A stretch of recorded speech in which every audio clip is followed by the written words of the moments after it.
Hello, aujourd'hui on va discuter avec une autrice avec qui je parle en DM depuis un bon moment, qui a beaucoup écrit et qui n'a pas encore été publiée, sauf dans une édition, une de ses nouvelles il me semble, enfin elle vous l'expliquera bien mieux que moi.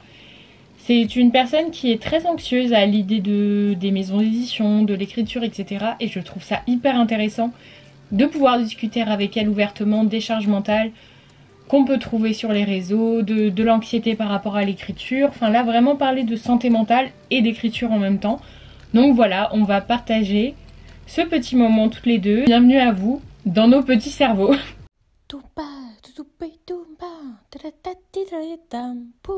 Appelons-la de ce pas, j'ai ma petite oreillette de cachet. Enfin t'as capté, tu vois. Alors du coup, est-ce que tu veux bien te présenter pour les personnes qui ne te connaissent pas sur ma chaîne? Shame on you d'ailleurs. Alors du coup, bonjour, moi je m'appelle Cécile. J'écris sous le pseudonyme de Goodnight Sea Lullaby. Et je suis présente sur YouTube sous les pseudos de Sometimes She Writes et Sometimes She Plays, qui sont des chaînes d'écriture et de lecture d'un côté et de gaming de l'autre. Et j'écris de la SFFF principalement pour tous les âges. Je vais de la petite enfance jusqu'aux adultes, mettant souvent en avant des femmes queer. Je pense que ouais, pour me décrire, c'est ce qu'il y a de plus et d'écrire tes vaste textes en fait. Oui, voilà. Et du coup, ça fait longtemps que tu écris, parce que toi, tu produis énormément, entre guillemets, enfin, c'est pas du tout péjoratif, hein, mais tu écris beaucoup.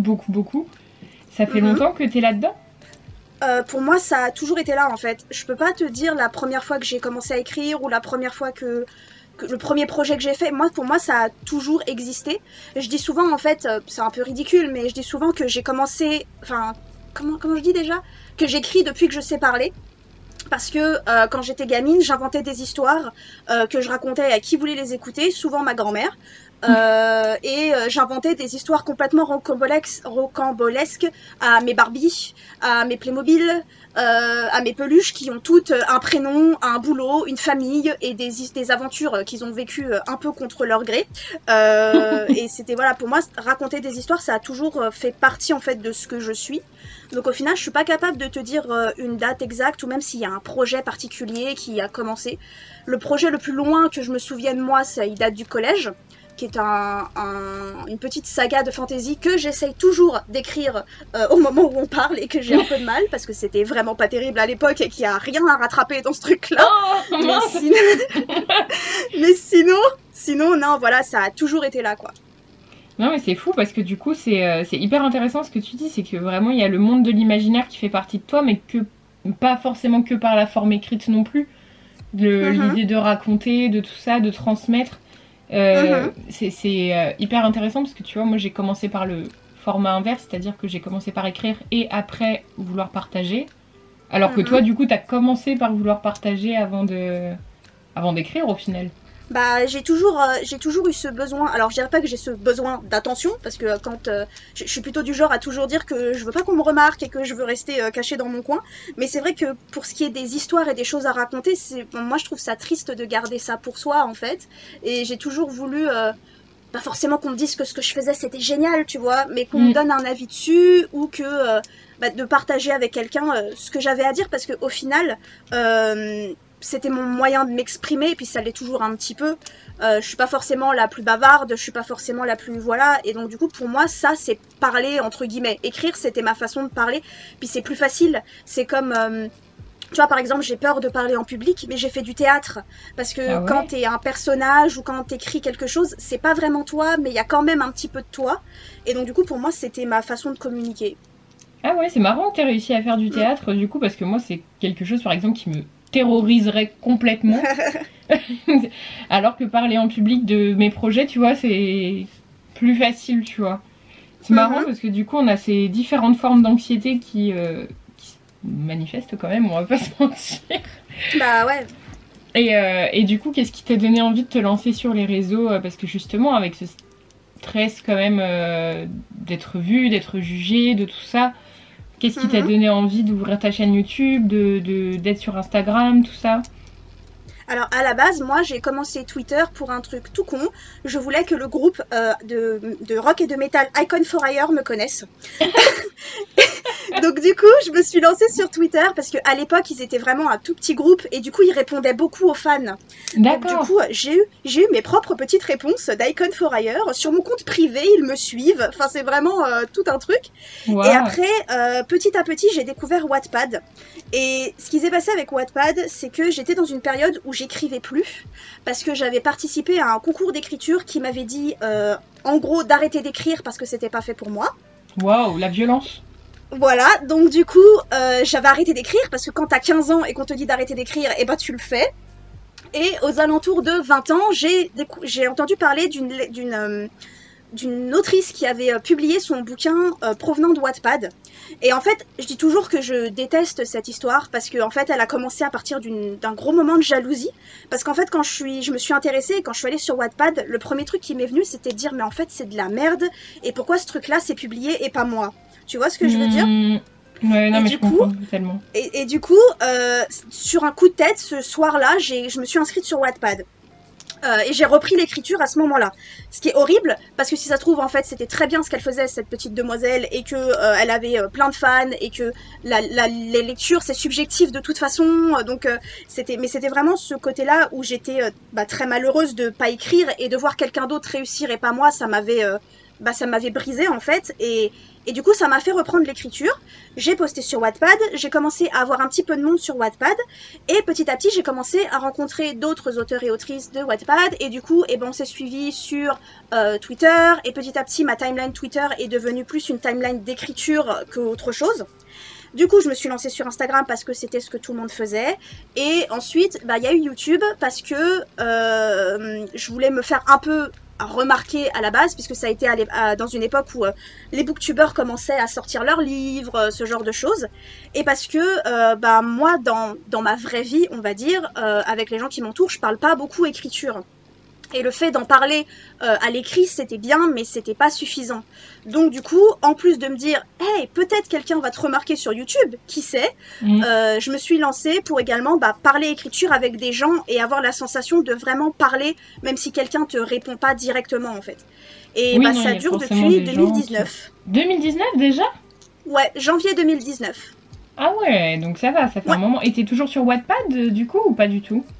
Non, je suis plus. J'ai supprimé en 2020, je crois, mais ça faisait déjà des années que j'étais plus dessus. C'était toujours en ligne, mais moi j'étais plus dessus. Mais j'ai eu un petit, je veux pas dire que j'ai eu un petit succès sur Wattpad, mais le tome 1 de ma trilogie avait atteint plus des 50 000 lectures quand même, donc. Ah ouais. Voilà, trop bien. Ah ouais. Le tome 1 avait vachement fonctionné. Puis après, les gens ils décrochent et puis les autres histoires marchent moins bien. Mais mon tome 1, ouais, j'avais atteint les 50 000 lectures. Ce qui est très drôle parce que je trouve que c'est un des pires trucs que j'ai jamais écrit de ma vie. Mais comme quoi. Voilà, mais avant Wattpad, j'étais surtout sur Skyrock avec des fanfictions sur les Jonas Brothers. Voilà. Ah ouais. Non mais décidément, ce parcours. Mais c'est un parcours complètement chaotique, hein. Voilà, il y a rien qui va. J'ai commencé à écrire des trucs sur les Jonas Brothers, sur Skyrock, des histoires complètement pompées, des histoires Disney Channel de l'époque, alors que j'avais même pas Disney Channel. J'étais juste amoureuse de Nick Jonas. Mais non, je te jure. Et donc du coup, j'avais créé un blog avec une copine, parce qu'à l'époque, j'avais pas le droit d'avoir un blog, mes parents me l'avaient interdit. Donc du coup, c'était ma copine qui avait créé le blog à l'époque. Comme ça, c'était elle qui avait les codes et tout ça. Et moi, je lui envoyais les chapitres qu'elle mettait en ligne. Wow. Et ouais, jusqu'au jour où c'est ça, l'organisation, tout ça pour pas te faire choper par tes parents. Et puis au final, après, elle s'intéressait plus trop, donc elle m'avait donné les codes et j'avais récupéré le blog, et qui n'existe plus non plus d'ailleurs, hein, je l'ai supprimé il y a longtemps. Mais donc j'ai commencé, voilà, comme ça, avec des histoires sur Wattpad, sur les Jonas Brothers et tout le tintouin des Lovato, Miley Cyrus, Selena Gomez. Quand j'ai essayé de faire une sur Icon for Hire, ça a jamais fonctionné, donc du coup je suis restée sur les Jonas Brothers. Après j'ai supprimé ça, j'ai commencé à participer à des concours. Il y a eu le concours qui m'a miné le moral, où j'ai arrêté d'écrire pendant presque 5 ans, et ensuite j'ai repris avec Wattpad. Voilà. Mais du coup, Wattpad par exemple, c'est pas quelque chose qui te retente à l'heure actuelle. Enfin, je sais pas si c'est encore hyper actif Wattpad en même temps, vu que j'ai jamais consommé ce réseau social. Alors, je pense que c'est toujours actif, Wattpad, et je pense que c'est toujours actif parce que, tu sais, maintenant, il y a tout, il y a Plume d'Argent, il y a Néovel, il y a, tu sais, ça a vraiment créé quelque chose, Wattpad. D'ailleurs, moi, je pars du principe que c'est surtout Skyrock qui a créé ça d'abord avant de Wattpad. Ça me tente pas parce qu'en fait, c'était une sacrée pression quand même de devoir poster toutes les semaines et d'avoir le nez sur tes stats et tes stats qui fonctionnent pas et les gens qui laissent pas de commentaires. Déjà rien que sur la chaîne YouTube, franchement, je me mets une pression de malade avec mes chiffres. Ah mais enfin, j'en parle des fois sur Twitter et tout, mais enfin vous avez pas idée de la pression que je me mets. Tous les matins à 10h30, je fixe mon écran jusqu'à ce qu'il y ait des premières vues, tu vois. J'ai posté une vidéo hier au moment où on se parle et elle fait pas le nombre de vues que je veux qu'elle fasse et du coup ça m'énerve. Donc je me dis qu'au final Wattpad, des fois je me dis pourquoi pas, je devrais tenter, mais je me dis que ça me ferait pas du bien en fait. C'est ça, ouais, c'est quand même difficile parce que là, tu vois, pour le nouveau roman fantasy que je suis en train d'écrire, je me suis dit, comme c'est des chapitres courts, pourquoi pas peut-être tenter Wattpad, tu vois. Mais en même temps, je me dis, j'ai peur que ça influence mon écriture, que ça influence mon état d'esprit aussi, tu vois. Enfin, plein de choses. Enfin, les réseaux ont du bon, mais ça joue tellement aussi sur, comme tu dis, sur l'anxiété. Enfin, le but, c'est d'écrire pour le plaisir aussi déjà. C'est ça, et après, essayer d'en faire de la com. Toi, t'as jamais été auto-édité? Non. C'est un truc que j'ai en tête des fois où je me dis allez, cette année je me lance et pour le moment je l'ai toujours jamais fait. C'est surtout une peur de tout ce qui est administratif. C'est de tout ce qui est comment ça fonctionne et les impôts et l'imprimerie et les correcteurs, tout ça. C'est pas les retours et c'est pas le fait d'avoir mon livre qui soit sorti. C'est tout ce qui est dans la création. En fait, tout le métier d'une maison d'édition, en fait. Je m'en sens pas forcément capable.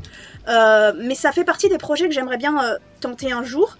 Et tous les ans, je dis que cette année, je vais publier mon recueil de nouvelles. Et tous les ans, je le fais pas. Mais je regarde des tas de vidéos pour apprendre et pour essayer et tout ça. Et je me motive. Et au bout d'un moment, je prends peur. Et au final, je suis jamais allée plus loin que de faire un petit peu de mise en page, quoi. Ouais, mais en même temps, c'est un taf monstre aussi, l'auto-édition. Enfin, puis après, il faut faire la com derrière. Et quand tes livres, ils se vendent pas, c'est pareil, c'est un coup dans la gueule aussi. Parce que c'est hyper dur de faire vendre tes livres, soit en salon du livre, soit sur les réseaux. Enfin, il y a tellement peu de gens qui y arrivent que ça fout aussi un coup au moral. Et du coup, c'est hyper dur. Mais en plus, t'es tout seul. Comme t'es toute seule, la faute, elle peut que revenir, entre guillemets, sur toi, tu vois. C'est-à-dire que, bon, il y a la communication, il y a le fait que tout le monde ne peut pas exploser non plus. Il y a des gens qui travaillent très dur et ça fonctionne pas forcément. Mais t'as cette pression de... c'est mon travail, à moi toute seule, je peux blâmer personne d'autre. Non, mais c'est ça, c'est hyper dur. Puis, tu vois, moi, mon premier roman auto-édité, il a bien fonctionné, mais alors, le second, je fais pas de com dessus parce qu'au final, je sais pas, je panique un peu et au final, du coup, il se vend pas puisque les 3/4 des gens savent pas qu'il existe. Et, moi, je l'ai, hein. Mais toi, t'as vu la cagnotte et tout. Mais alors que la cagnotte, voilà, elle a hyper bien fonctionné, mais c'est pareil, les cagnottes, c'est une pression monstre. Enfin, moi, quand je l'ai lancée, j'avais envie de pleurer. Enfin, tu vois, j'étais genre, mais si personne donne de l'argent, et du coup, j'étais en train de dire à mon copain, tu peux mettre 15 € pour histoire de dire, tu vois, il y a déjà un petit truc et faire en sorte que les gens tombent pas sur une cagnotte vide. Mais moi, quand je regarde les campagnes des autres auteurs et autrices, des fois, je stresse pour eux. Je regarde combien de jours il reste, je regarde l'argent, et je suis là, mais en fait, quel est le poids de cet échec, entre guillemets, quand t'arrives à la fin et que t'as pas l'argent, tu vois. De ouf. Enfin... Alors que t'as même pas commencé le projet. Non, mais c'est ça. C'est... Puis en même temps, je comprends, tu vois, tous les gens peuvent pas donner à tous les auteurs qu'ils aiment suivre. Complètement. C'est pas possible, tu vois, mais du coup, comment faire, tu vois. Enfin, vu que les maisons d'édition sont quand même hyper fermées à beaucoup de choses. Enfin, maintenant, il y a beaucoup de petites maisons d'édition qui s'ouvrent un peu plus, tu vois, déjà au récit queer, etc. Mais en même temps, il y a aussi celles qui l'utilisent pour faire de la com, tu vois. Enfin, au niveau des représentations, il y en a plein qui... Puis celles qui te disent que oui, elles en acceptent, mais que bon, il y a quand même certaines conditions dont les lecteurs et lectrices ne sont pas au courant. De ouf. Donc c'est hyper compliqué. Puis les appels à texte, enfin moi je sais pas toi, mais moi je suis genre en train de les scruter tous les jours en me disant est-ce qu'il y a un appel à texte qui va sortir aujourd'hui qui pourrait correspondre à un de mes textes. Moi aussi. Et en fait, ça rentre jamais dans les cases. Et même si ça rentre dans les cases, bah t'as jamais de réponse ou t'as des réponses, mais genre 6 mois après, t'oublies. Oui, puis super flou. C'est ça. Vous ne faites pas partie de la ligne éditoriale. Ça veut dire beaucoup de choses, surtout pour certaines maisons qui n'ont pas de ligne éditoriale entre guillemets, genre les plus grosses maisons d'édition, elles ont tellement de collections, tellement de trucs, que quand elles te disent que tu fais pas partie de la ligne éditoriale, tu te dis mais si. Non mais oui. Donnez-moi la vraie raison du refus. Vous l'avez pas lu, ça vous a pas plu, c'est de la merde. Ok, j'accepte. Non mais c'est ça, c'est qu'en fait, mais pas le vague. C'est vague, vous faites pas partie de la ligne éditoriale. Non mais complètement. Puis en plus quand c'est les grosses maisons d'édition, tu le sais très bien, on voit très bien ce qu'ils publient. Ça peut aller d'Éric Zemmour à une fantaisie de ouf. Donc, oui, et puis ils ont leurs bouquins partout. Ça fait partie des maisons d'édition qui sont le plus faciles à étudier justement pour savoir si tu fais partie de la ligne édito. T'as des toutes petites maisons d'édition, elles sont tellement peu distribuées que à moins de t'acheter les bouquins, tu peux pas savoir si tu fais vraiment partie de la ligne édito. Et on n'a pas tous les moyens de s'acheter une dizaine de livres pour s'assurer que ce qu'on fait rentre dedans, quoi. De ouf. C'est ça, ou avoir une librairie indé à côté de chez toi, c'est pareil, c'est pas donné à tout le monde. Et puis les petites maisons d'édition, elles sont pas non plus mises en... Enfin, elles sont pas achetées par les médiathèques, les bibliothèques, les choses comme ça, donc du coup, pour les trouver... faut errer sur les réseaux comme une âme en peine en te disant « Ah tiens, en fait, cette maison d'édition, elle colle à ce que j'écris, mais elle publie une nouveauté l'année. » Et du coup, t'es genre... C'est ça qui est super drôle, à quel point, même au niveau auteur, auteurice, lecteur, lectrice, tout ça, à quel point les gens sont pas au courant, parce que tu sais, moi, des fois, je poste un tweet en disant oui, voilà ce que j'ai écrit, est-ce que vous auriez pas des maisons d'édition à proposer? Et là, les gens, ils te proposent Hachette, Gallimard... et là, t'as envie de dire, mais évidemment que j'ai pensé à Hachette et Gallimard. Si je te pose la question, c'est qu'Hachette et Gallimard ont déjà le manuscrit. Mais que du coup, je préférais avoir des plus petites maisons d'édition auxquelles m'intéresser. Et comme elles ont moins de comme elles sont moins sur Booktube, Booktok, Bookstagram, on les voit pas, ces maisons d'édition, alors qu'elles font un travail de dingue. C'est ça, mais en même temps, tu sais que ton livre ne va pas avoir forcément la com qui va avec la fin. Tu vois, Yelena, là, qui a été démarchée par Hachette, ça arrive pas tous les 4 matins. C'est clair. Hachette, on en rêve tous. Chose à foutre. Mais que de checker tous nos comptes, etc. Et puis du coup, je sais pas toi, mais moi, là, j'essaye un peu de miser sur les concours, du coup, avec des contrats éditoriaux à la clé, mais c'est pareil, on est 1 milliard dessus, littéralement.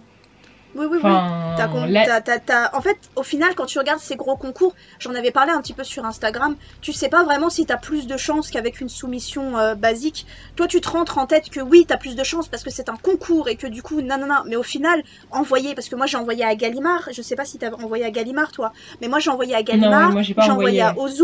Enfin, je veux dire, c'est pas des petites maisons d'édition, Gallimard et Ozu, tu vois.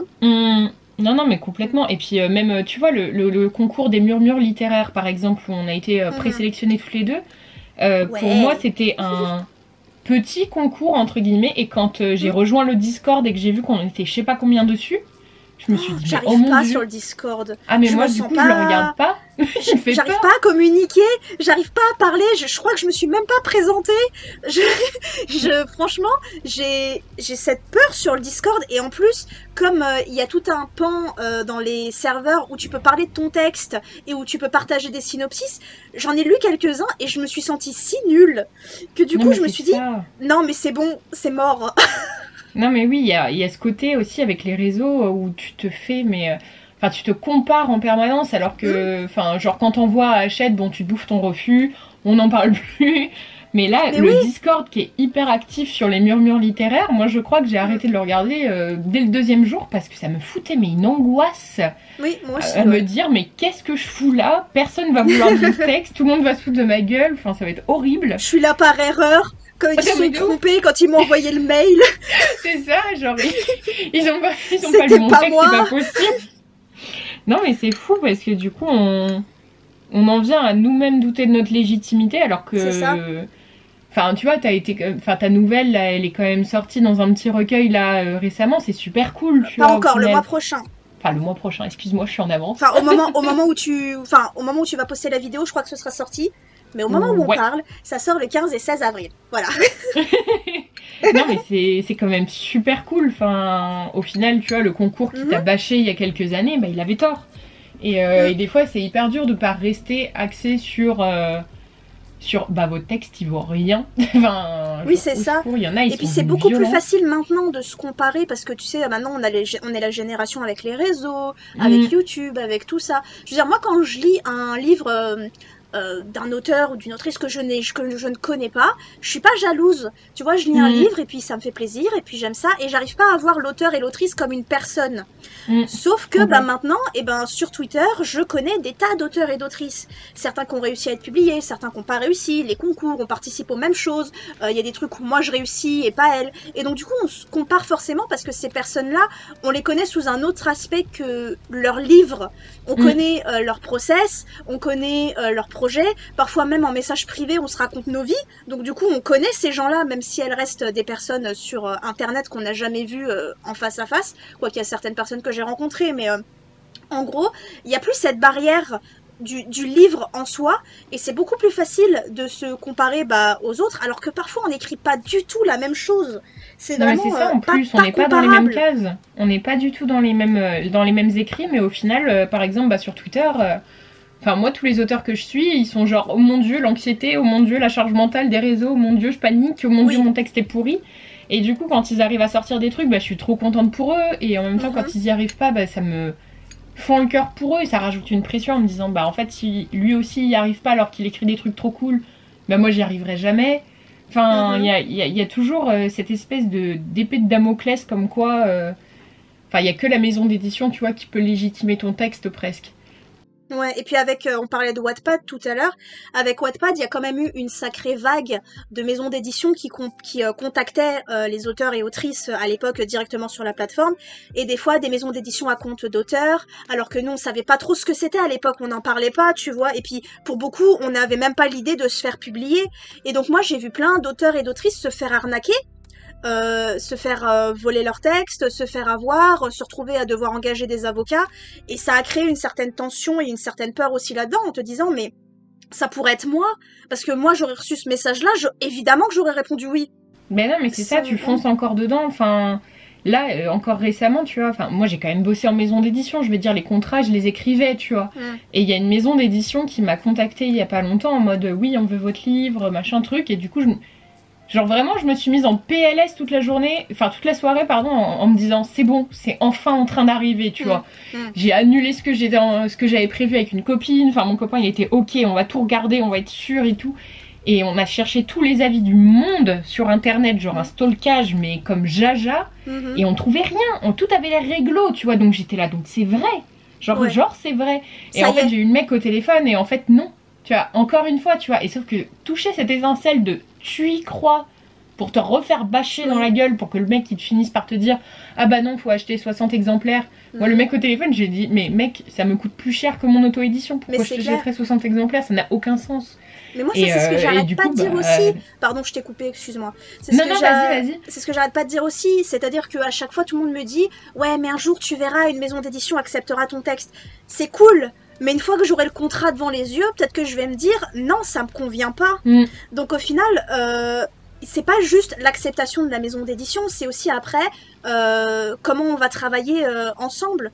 Quand Imaginarium, ils m'ont recontacté et qu'ils m'ont envoyé le contrat, alors que c'est quand même un contrat vraiment basique, hein, c'est un tout petit truc, j'ai envoyé le contrat à tout le monde. Je l'ai fait relire, mais à toutes les personnes sur Terre, pour m'assurer que j'étais pas en train de me faire avoir. Et le contrat est réglo, tu vois. Et tout le monde m'a dit oui, vas-y, lance-toi, c'est bon, c'est réglo, c'est bien foutu et tout. Mais j'avais cette peur de signer un truc et de un peu vendre mon âme au diable et de perdre mon texte, qui est quand même important pour moi et sur lequel j'ai passé des années, enfin pas pour celui-là, on va pas non plus exagérer, j'ai pas passé longtemps sur celui-là. Non mais de manière générale, en gros, c'est ça. C'est ton texte, c'est ton bébé, et tu le signes pour le donner à quelqu'un d'autre au final. Donc il faut que ça fonctionne. Mais de ouf, et puis ça fait peur parce que au-delà de donner ton bébé justement, parce que ton texte c'est quand même une partie de toi, tu vois, il y a aussi toutes les pertes financières. Enfin là j'ai discuté avec des auteurices qui sont genre en mensualité avec des maisons d'édition pendant 5 piges, Et ils arrivent pas à arrêter le contrat parce que genre justement ils te font oui, il faut acheter juste 60 exemplaires et ils te le font en échelonné. Mais en fait ça fait des sommes mirobolesques, on se rend même pas compte, mais 60 exemplaires en fait c'est 1300 balles. Et personne a 1300 balles sous le coude, donc du coup tu te retrouves avec des échéanciers pas possibles. Et engager un avocat c'est pas possible, rompre le contrat c'est pas possible. Et t'as ton texte qui est coincé pendant 5 ans en plus de ça. Et déjà quand tu payes pas, t'es pas sûr de vendre assez d'exemplaires pour te faire un mini salaire. Alors en plus là avec ce genre de choses, tu rembourseras peut-être jamais la somme que t'as dépensée pour juste créer ton livre quoi. Non mais complètement, enfin c'est ça, enfin imaginez en vivre c'est déjà presque utopiste entre guillemets, mais imaginez déjà ne serait-ce que le publier dans des bonnes conditions, même avec une petite maison d'édition. Et bah ça fait déjà peur je trouve, enfin, y a tellement de red flags, de mauvaises expériences partout, après chaque expérience est unique et tout, mais t'es tellement obligé d'être sur la défensive en permanence, je trouve que ça fait mais flipper de ouf quoi. Enfin... Oui, puis t'as la sensation de demander le monde, alors qu'en fait tout ce que tu demandes c'est une collaboration qui fonctionne pour toi et pour la maison d'édition, pour travailler ensemble en tant que collègues. En fait, c'est tout ce qu'on demande, c'est une relation de collègues avec bien sûr la maison d'édition qui est un peu plus comme ton chef que comme ton collègue, mais une relation de travail basique en fait. Et t'as l'impression que pour négocier ton contrat, t'es en train de devenir la pire personne au monde, que tu te prends pour je sais pas qui, alors que non, tu demandes juste à avoir des conditions de travail raisonnables. Non mais complètement, là il y a une personne aussi avec qui je parlais il y a pas longtemps qui a super mal vécu son expérience en maison d'édition parce qu'en fait ils ont corrigé son texte, enfin tu sais comme une correction standard d'orthographe, et en fait ils ont revu tous ces dialogues, sauf que bah en fait ces dialogues c'est des jeunes qui parlent et tout, et en fait ça a été corrigé à la mode de l'Académie française tu vois, et du coup bah ça correspondait plus du tout au mood des personnages tu vois, et du coup ils l'ont fait, et au début ils ont, enfin la personne n'a pas fait gaffe, tu vois, parce que bah, tu fais ta correction, tu vois. Et en fait, ils avaient ultra modifié son texte sans même le prévenir la personne. Et tu te dis, mais... C'est horrible, ça me ferait trop flipper, ça aussi. Hein. Parce que du coup, après, les lecteurs et lectrices, ils voient pas ce monde de l'édition qui est derrière. S'ils lisent un truc qui fonctionne pas, c'est la faute de la personne qui a écrit le bouquin. Alors que des fois, il y a des changements qui ont été demandés par la maison d'édition, que des fois, les autoristes sont d'accord avec, hein, mais il n'y a pas que l'auteur dans la création de ce truc-là. Il y a tout un truc derrière. S'il reste des fautes d'orthographe dans un bouquin, c'est pas l'auteur, autrice, autoriste qu'il faut attaquer. Non mais c'est ça. Et puis encore, limite, moi je crois que s'il reste des fautes d'orthographe, je crois que c'est le truc où je m'en fous le plus, tu vois.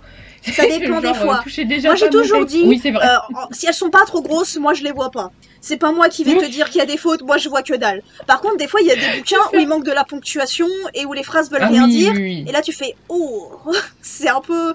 si même moi je peux le voir, c'est que le travail éditorial a été un petit peu bâclé. Non, mais complètement. Bah, quand je bossais en maison d'édition, tu vois, il y avait une correctrice, par exemple, justement, qui faisait mal son taf, qui était connue pour ça, tu vois. Et du coup, au bout d'un moment, moi, j'étais genre, bah ouais, mais moi, j'ai pas envie de faire appel à elle pour les textes sur lesquels je travaille, tu vois. Et mon éditeur était là, ouais, mais elle est pas chère. J'étais là, bah oui. Ouais, d'accord, mais en attendant, bah, tu publies de la merde en quantité et ça reste... Comment il peut y avoir des coquilles pareilles, quoi. Enfin, limite, c'était moi qui reprenais ces corrections derrière et qui passais des heures pas possibles à refaire le texte. Et au final, comme je suis pas correctrice, c'était forcément encore plein de fautes, tu vois. Oui, bah oui, il y a des choses que tu voyais pas, c'était pas ton boulot, quoi. Bah c'est ça, et du coup tu te dis mais enfin correcteur c'est un métier aussi quoi, c'est pas l'auteur, c'est pas l'éditeur, enfin. Oui, ça fait partie de la chaîne du livre en fait, mais on veut tellement faire même pour certains autoristes dans l'auto-édition, on veut tellement faire d'économies qu'au final on tire un trait sur ce qu'on pense ne pas être important, alors que bah, ça fait partie du livre en fait. Le fait que ce soit lisible, que ce soit sans faute, et que c'est pas le boulot de l'auteur, autrice, autoriste de corriger. Il faut faire attention, évidemment, il faut qu'il y ait une certaine compréhension, il faut qu'il y ait quand même. Mais s'il reste des coquilles et tout ça, c'est pas notre travail à nous. Et c'est vrai que des fois, quand je vois des concours et des appels à texte où il y a marqué dans les règles qu'il faut qu'il y ait le moins de fautes possible, sans faute d'orthographe, veuillez faire attention à votre français. Ça, pour moi, c'est un red flag. Ça me fait un peu flipper parce que je me dis, d'accord, donc en fait, tu veux pas payer une correction derrière. Alors que je sais que moi j'en ai besoin, même en passant avec des bêta-lectrices, même en passant en réécriture, je peux te dire qu'il y a toujours des coquilles. Mais complet, enfin là j'ai vu un concours passer justement, bah, ça me fait penser à ça, il y a 2 jours, je sais plus pour qui c'était, mais qui disait s'il y a plus de 2 fautes dès la première page, on lit pas le reste. Okay. Et je me suis dit, mais toutes les personnes justement qui n'ont pas les moyens de se payer un correcteur avant justement un concours et qui sont peut-être dyslexiques ou autres, enfin c'est tout à fait normal qu'il y ait des fautes en fait, c'est le fond qui importe. Et s'il y a un concours justement pour un contrat éditorial, ça veut dire que normalement t'es censé gagner ta correction derrière et ton travail édito et ta relecture de texte, etc. Et du coup t'es genre mais comment je postule à un concours où déjà on m'interdit les fautes d'orthographe alors que, enfin, je sais pas, ça me... Enfin, rien que pour ça, c'est tellement élitiste aussi, tu vois. Enfin, encore une fois, j'en reparle, mais tu vois, toutes les personnes qui sont dyspraxiques, dyslexiques et tout, enfin, comment elles font, tu vois, les personnes qui sont pas d'origine française et qui donc ne parlent pas forcément un français parfait, mais qui savent écrire et qui ont des histoires à raconter. Enfin, voilà, les personnes dyslexiques, handicapées, les personnes qui n'ont pas les moyens de se payer une correction parce que bah, ça coûte cher et c'est normal, en fait, que les correcteurs, correctrices et correctrices soient payés correctement, donc c'est normal que ça coûte cette somme. De toute façon, les règlements des appels à texte et des concours, c'est parfait pour choper les red flags sur les maisons d'édition. Oui. Des fois, tu vois des trucs et tu fais très bien. Bon, bah, toi, non. On ne travaillera pas ensemble. Voilà. La dernière fois, j'ai trouvé un concours qui interdisait les noms de plumes. Les noms de plumes? Ouais, les pseudonymes et tout. Et j'étais là, pourquoi? Qu'est-ce que... Ah non, mais moi c'est vital mon nom de plume. Mais moi aussi. Tranquille. Si j'en ai un, c'est pour une raison. Bah c'est ça, il y a des gens qui écrivent, enfin grand bien leur face, pardon, avec leur vrai nom, mais moi je peux pas. Pour l'instant, je me sens pas apte du tout, de rien que par ma vie personnelle. Enfin, c'est hors de question, tu vois. Et moi j'ai parlé d'écriture un peu avec des collègues au travail et j'ai mes collègues qui me disent ouais, quand tu seras publié on achètera ton bouquin et on te fera signer, faire des dédicaces et tout. Et moi j'ai dit non, surtout pas. J'ai dit si vous achetez le livre, ça me fera super plaisir, mais ne dites pas que c'est moi l'autrice du livre. Parce que je me cache derrière mon nom de plume et que je veux pas forcément qu'on me connaisse comme la personne mais comme l'autrice. Et donc du coup elles comprennent pas. Tu vois, elle me dit ça, mais non, mais j'ai dit si, franchement, c'est important pour moi, pour la protection sur Internet également, puis parce que pour moi, si j'ai un nom de plume, c'est pour une raison particulière qui est que je veux pas qu'on connaisse mon nom, je veux peut-être pas qu'il y ait des gens qui sachent que j'écrive et que j'ai publié, enfin, tu vois, il y a plein de choses qui peuvent se cacher derrière un nom de plume. Par rapport à la du coup, j'ai dû mettre le haut là en disant, non, mais c'est super sympa, franchement, j'apprécie, je suis flattée, mais non. Mais non, c'est ça, mais non, s'il vous plaît. S'il vous plaît, me faites pas ça. Non, mais c'est ça, enfin, c'est hyper, je sais pas, il y a tellement de sources d'anxiété possibles, enfin, c'est terrifiant de vivre de son art. On en a envie, mais des fois, on n'est pas sûr quand même.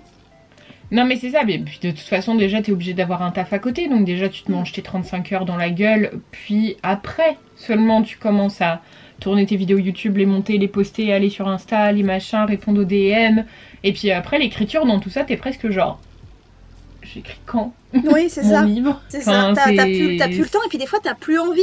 Parce que tu te dis, j'ai déjà parlé écriture sur Internet et tout, et j'étais à fond, et maintenant qu'il faut que je m'y mette, j'ai plus cette énergie-là. Bah oui, tu peux pas être partout, mais en même temps, si on n'est pas sur les réseaux à l'heure actuelle... Ah oui, c'est mort. Pour moi, c'est impossible de faire quoi que ce soit. Enfin... Moi, c'est ce à que moins de connaître quelqu'un qui connaît quelqu'un. J'avais dit une fois à une autrice qui l'avait un peu mal prise, et je suis désolée, j'ai peut-être pas pris assez de pincettes. C'est pas... mais elle avait lancé sa campagne Ulule sur Internet, et en fait, elle a lancé en même temps ses réseaux sociaux pour soutenir sa campagne. Et ça marchait pas, et elle était du coup super triste.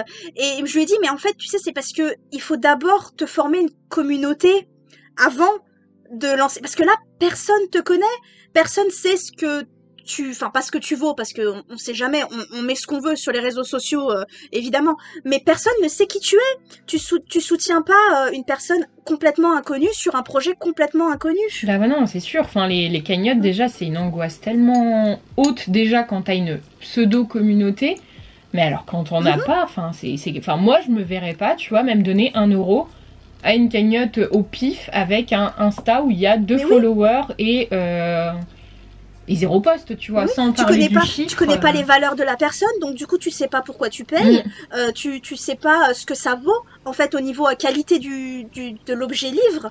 Tu vois par exemple, je vais te citer Malone Silence. Malone Silence, ses livres ils sont incroyables et j'ai pas hésité une seule seconde à mettre de l'argent dans sa campagne Ulule parce que je connais la qualité de son travail. Bah c'est ça.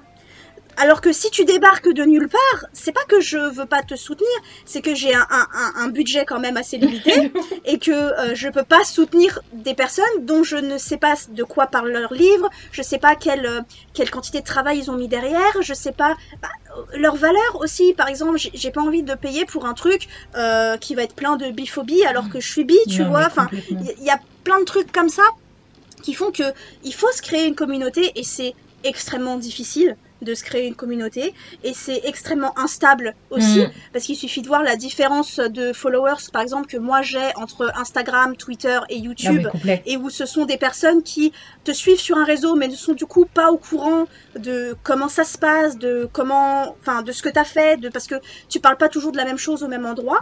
Et puis il faut aussi se faire à l'idée que là par exemple sur YouTube j'ai 600 et quelques abonnés.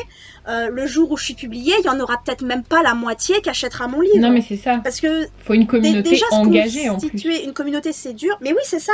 Faut qu'elle soit engagée et puis il faut que ça tombe aussi au bon moment, que cette personne ait le budget à ce moment-là, que ton projet les intéresse, que, enfin tu vois. Non, c'est tout un tas de concours de circonstances qui est hyper compliqué et puis comme tu dis, enfin c'est hyper. Enfin, moi, à l'heure actuelle, je me vois plus donner des sous justement à quelqu'un que j'apprécie, mais dont je connais pas les valeurs. Enfin, là, il y avait des gens que je suivais sur les réseaux, tu vois, et puis d'un seul coup, ils te sortent un truc transphobe au passage, t'es genre, ah, ok. Et puis en même temps, ils te mettent... il y a des trucs qui se font vite, hein. C'est ça, ils te mettent des soi-disant trucs queer dans leurs livres, machin truc, représentation maxi plus plus. Mais en fait, c'est juste un outil de com, en fait. Enfin, c'est hyper violent. Et il y a un auteur avec qui je me suis embrouillée il y a pas longtemps, justement, parce que au final, j'ai lu son livre et c'était rempli de trucs sexistes de ouf, de trucs racistes de ouf. Et la personne m'a dit, bah non, mais t'es pas concernée, ça te regarde pas. Je dis, je suis une femme, je relève des propos sexistes, si, moi, si ça me blesse, ça me concerne, en fait. Et du coup, t'as plus envie de donner du fric et ça, je l'avais pas vu avant. Et tu te dis, mais... C'est dur aussi, tu vois, de choisir quelle campagne Ulule t'as envie de soutenir, quel auteur t'as envie de soutenir. Enfin, surtout sur les petits auteurs, tu vois, les gros auteurs, bon, ils ont pas besoin de toi, en fait, mais... Non, c'est clair. Même des fois, tu te dis, allez, aujourd'hui, je boycotte, enfin, je vais commencer à boycotter parce qu'il a dit ça et ça, tu dis, ça sert à rien, mais moi, je dors mieux la nuit. Oui, toi, voilà, c'est ça. Toi, t'es en accord avec toi-même, mais lui, ça lui change pas sa vie. Voilà, c'est ça. Mais par contre, pour les petits auteurs, justement, parce que... Bah, tu vois, même si tu essaies de te détacher de ton nombre d'abonnés, ton nombre de likes, de tout ça, et bah, mine de rien, moi, je me vois pas donner à quelqu'un qui a 10 abonnés parce que je me dis, bah merde, cette personne, elle sort d'un chapeau, en fait. Enfin... Mais oui, et puis c'est horrible à dire parce que ça veut pas dire que le livre est pas bien, du tout, ça veut pas dire que l'auteuriste n'est pas bon, ça veut juste dire qu'en fait, on connaît pas et on veut pas financer quelque chose qui pourrait...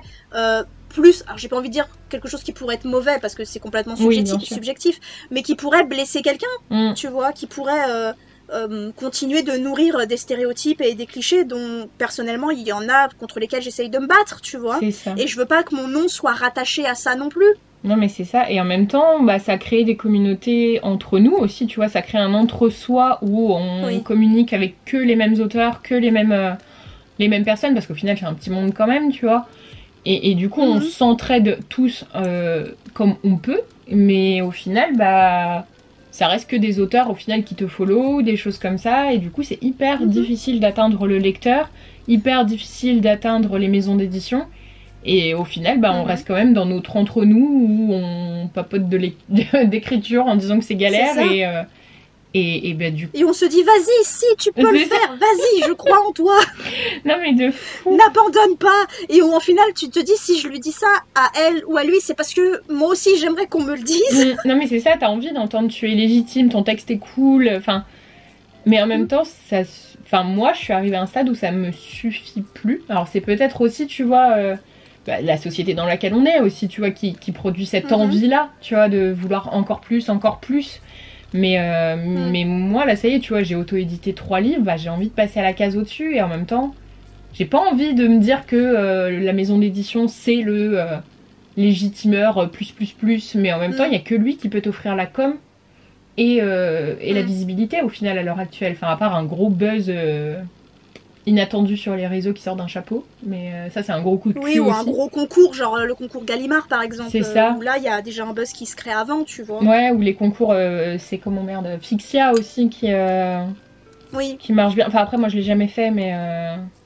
Non, moi non plus, je sais pas. Enfin, le système ne me convient pas. Maintenant, il y a sûrement des gens à qui ça convient très bien et que voilà. Mais tous les ans, je sais pas combien d'auteurs je vois sur TikTok, tu vois, dire allez hop, ça commence Fixia et tout.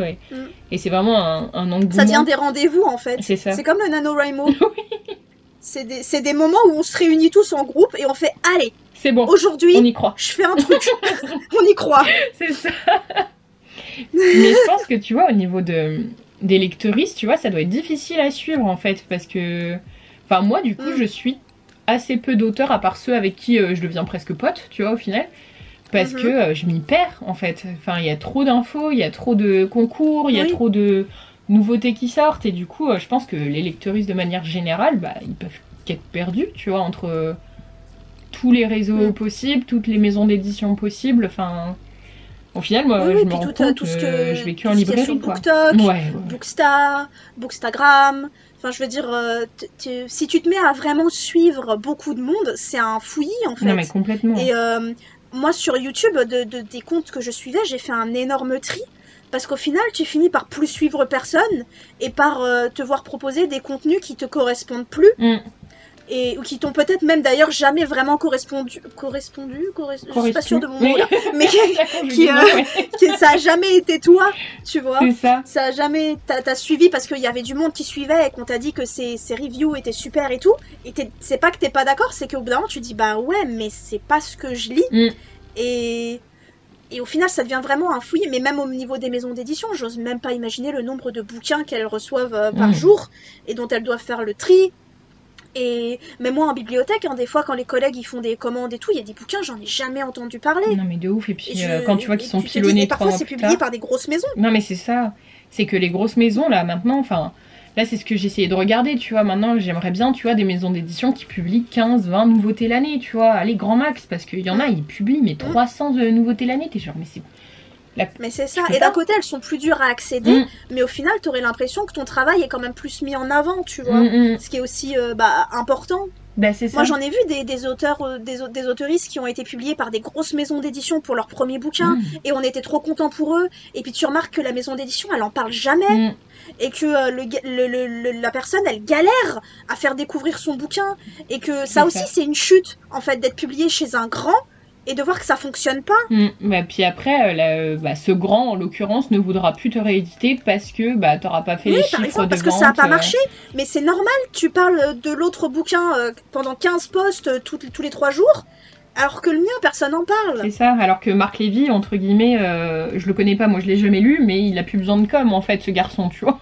Il sort ses livres, il a sa fanbase. C'est ça.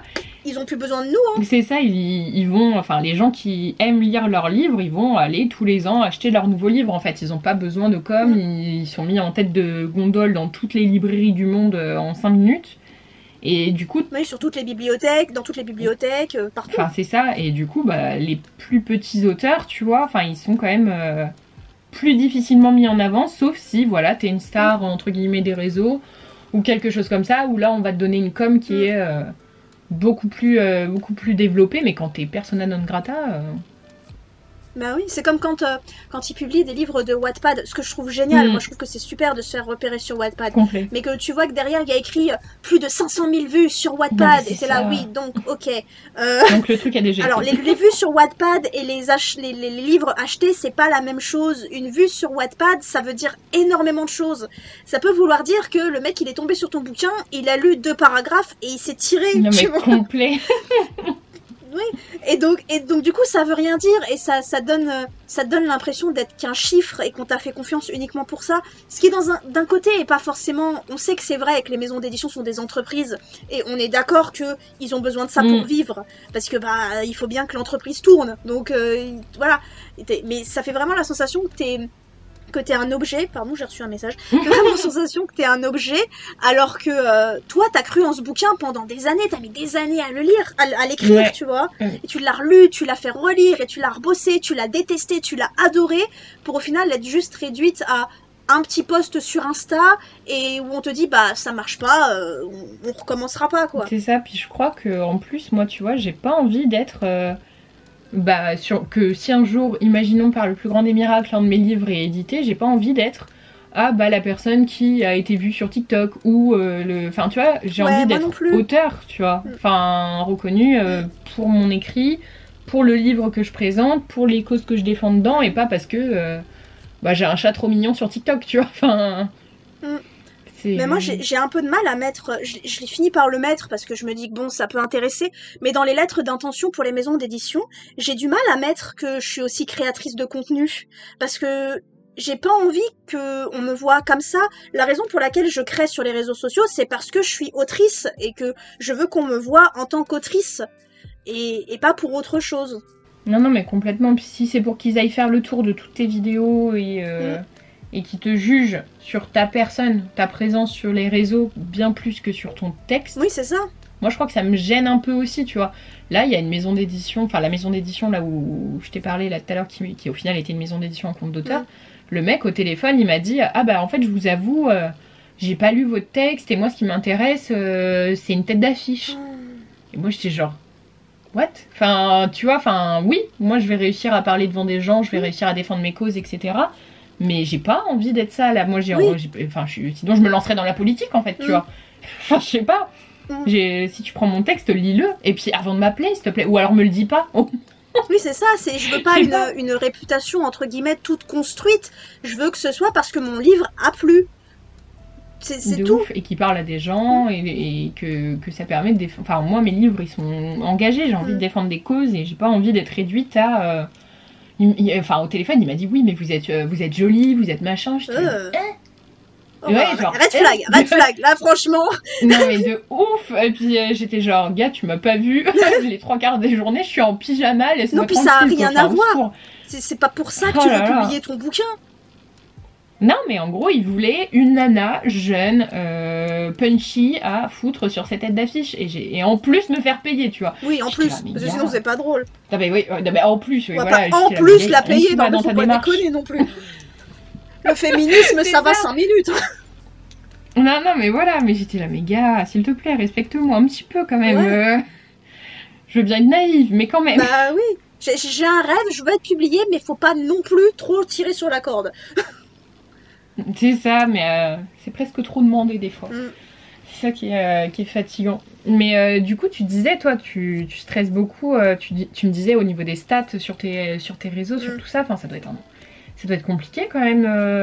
Enfin, ma question elle est hyper mal formulée. Je suis désolée. Mais du coup, enfin, comment tu arrives à gérer ça du coup, parce que ça doit être compliqué émotionnellement. Tu veux dire de gérer, ma façon de voir les vues et ce genre de choses? Ouais, ta présence sur les réseaux pour tes écrits justement, pour parler d'écriture et tout. Si en plus ça t'ajoute une charge mentale... Ça dépend des fois. Il y a des périodes où je gère absolument que dalle. Hein. Il y a des moments où j'en ai rien à faire. Parce que des fois, il y a des vidéos dans lesquelles tu crois pas trop, tu vois. Il y a des vidéos où tu te dis, bon, bah, c'est parce qu'il fallait que j'en filme une cette semaine, il fallait que, tu vois. Et tu sais que tu finiras pas à la retirer au bout d'un moment. Mais, en fait, déjà, il a fallu que j'accepte un truc qui me mettait énormément de pression. Et c'est un message que j'ai mis sur ma chaîne YouTube, justement. C'est que, j'ai un travail, en fait. Et que c'est normal que maintenant j'ai beaucoup plus de mal à faire une vidéo par semaine, que j'ai beaucoup plus de mal à proposer du contenu que j'estime de qualité et réfléchi, parce que dans ma journée il faut que je fasse des choix sur ce que je fais. Et que j'ai 2 chaînes YouTube, un site internet, un Twitter, et que à côté de tout ça je suis quand même censée écrire un bouquin qui est censé être la priorité à la base. Donc déjà À la base. voilà, j'ai mis tout un truc où j'ai dit qu'il fallait qu'en gros il fallait que je me pardonne quand j'y arrive pas, parce que sur ma chaîne YouTube justement j'ai perdu du monde parce que j'arrivais plus à poster toutes les semaines et que cet été j'ai pris une grande pause qui au final m'a pas fait plus de bien que ça parce que je stressais de perdre des abonnés, je stressais de blesser des gens, de les décevoir, enfin tu vois.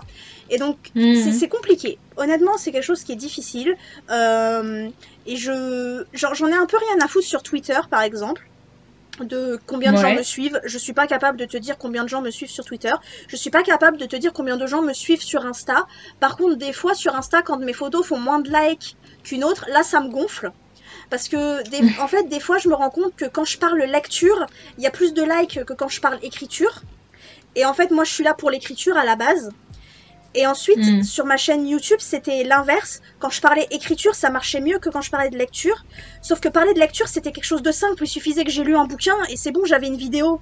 Alors que de l'écriture, eh ben, au bout d'un moment, si tu fais que des writing vlogs où tu dis toujours la même chose, tu lasses les gens. Puis même pour toi, c'est pas important, c'est pas intéressant, tu vois. Bah c'est ça, tu te fais un peu chier aussi en en la filmant ta vidéo, quoi. C'est ça. Il faut que toi, elle te plaise, il faut que... Et donc du coup, c'est vrai que c'est compliqué de faire ça, de créer un contenu qui te plaît. Moi déjà, moi je l'ai toujours dit, mon contenu il me plaît pas.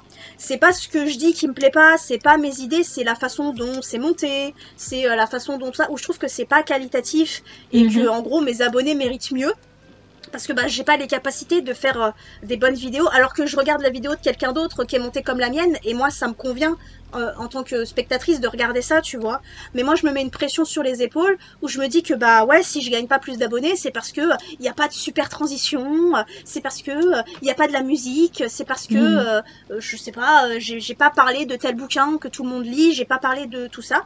Et donc c'est vrai que j'ai parfois du mal entre il faut que je sois moi-même et il faut que je fasse quelque chose qui fonctionnera, parce que dans l'idée je veux que ça fonctionne pour créer une communauté, pour que plus tard si je publie un livre, c'est tout un...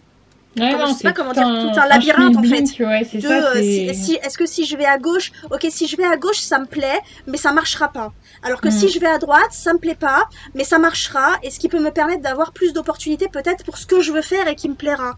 Et c'est compliqué. C'est pas facile tous les jours. Il y a des semaines où il n'y a pas de vidéo parce que franchement, j'ai pas pu émotionnellement, physiquement parlant, et parce qu'avec le temps, mais où je me suis dit, là, si je publie un truc, je serais pas contente. Et c'est pas ça que je veux. Je veux que ça reste un plaisir. J'ai déjà pensé une fois à arrêter la chaîne parce que vraiment, j'en pouvais plus et que je me mettais une pression de malade. Alors qu'à la base, c'était pas ça qui était prévu. À la base, quand tu commences, t'as 0 personnes qui te suivent. C'est ça. Et tu fais ton truc et t'as 0 personnes. Et là, j'ai un peu plus de 600 personnes. Et il y a des fois que c'est pas suffisant. Alors que je sais que demain, tu me mets dans une pièce avec 600 personnes, je suis pas capable de tenir parce que c'est un chiffre beaucoup trop haut pour moi. Non, alors que sur YouTube, c'est ça. Je regarde si ça a fait plus de vues que la dernière fois, si j'ai eu plus de commentaires, qui a commenté, qui n'a pas commenté. Vraiment, des fois, je me prends la tête. Donc, du coup, des fois, j'ai besoin de cette distance de « Ok, cette semaine, tu publies pas, et on voit ce qui se passe. » De toute façon, ça, ce qui doit se passer, se passera, et on verra ce qui se passe.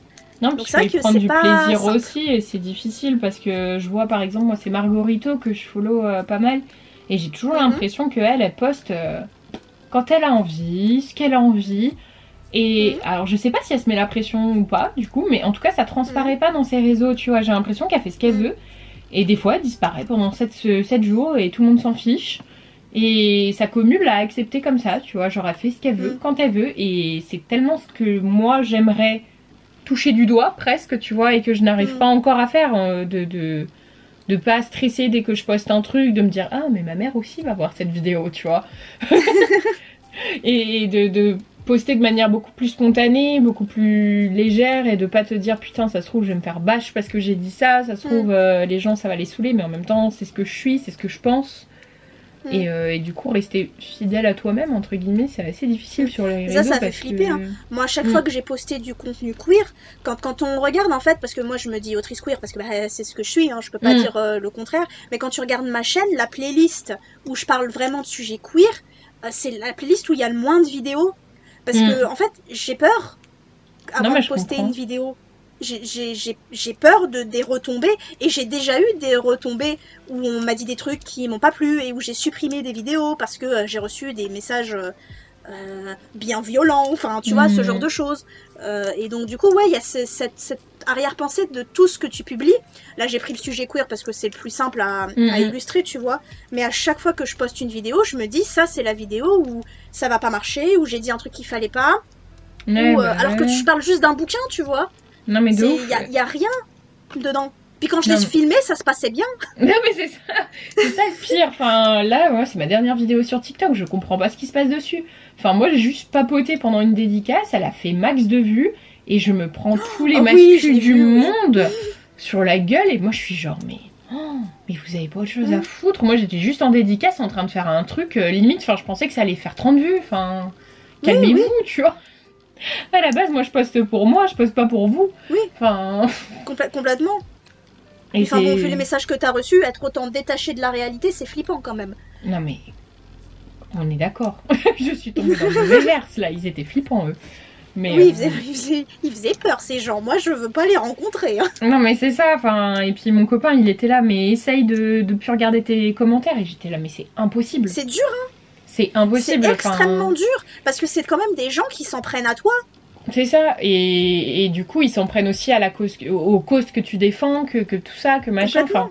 Et du coup je me suis prise à répondre à tout le monde et ils me disaient mais l'énergie que ça te prend, enfin j'étais là oui, mais en même temps j'en ai marre moi de laisser passer à chaque fois, tu vois, enfin. C'est ça, pourquoi on devrait pas se défendre? Ça c'est un truc qui me tue, où on nous dit toujours oui quand tu te fais harceler sur les réseaux sociaux, faut pas répondre, faut pas nourrir les trolls, faut pas leur donner ce qu'ils veulent, mais pourquoi moi je devrais fermer ma gueule quand je me fais insulter?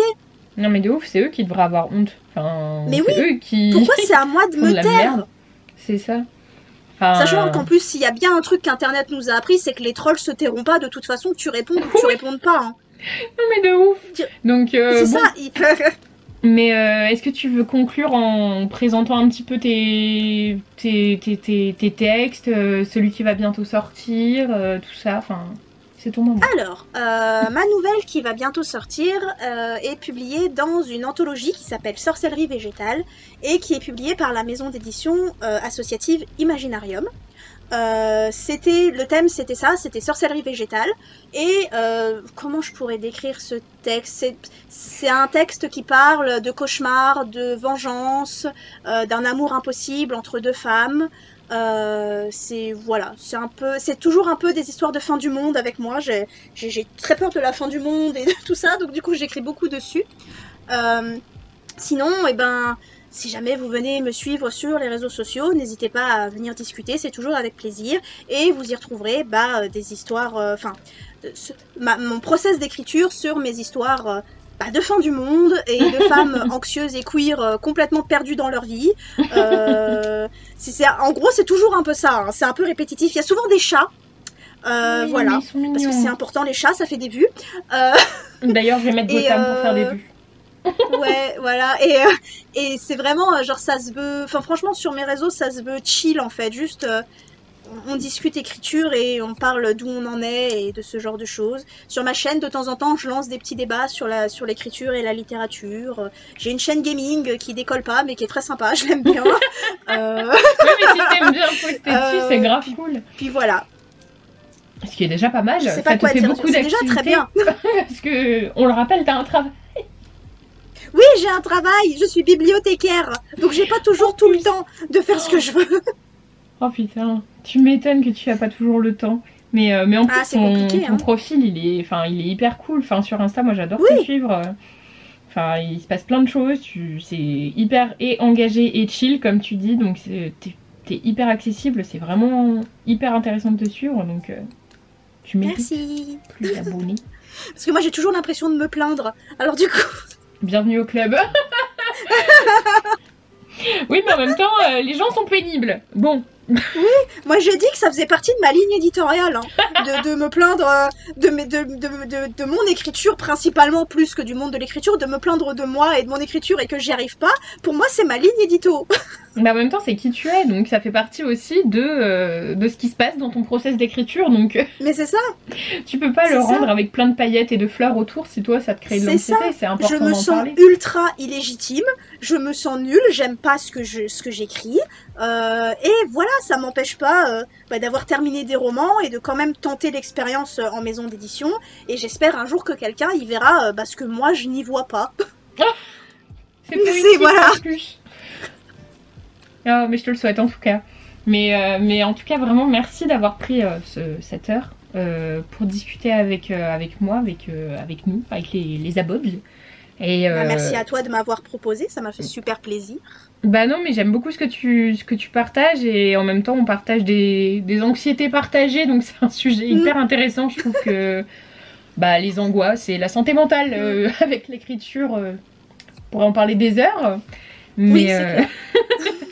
Mais du coup, c'est super chouette et je suis vraiment contente que tu aies accepté de faire partie de cette vidéo. Voilà, je sais pas trop comment conclure, je suis nulle en conclusion, mais... à plus tard sur la toile.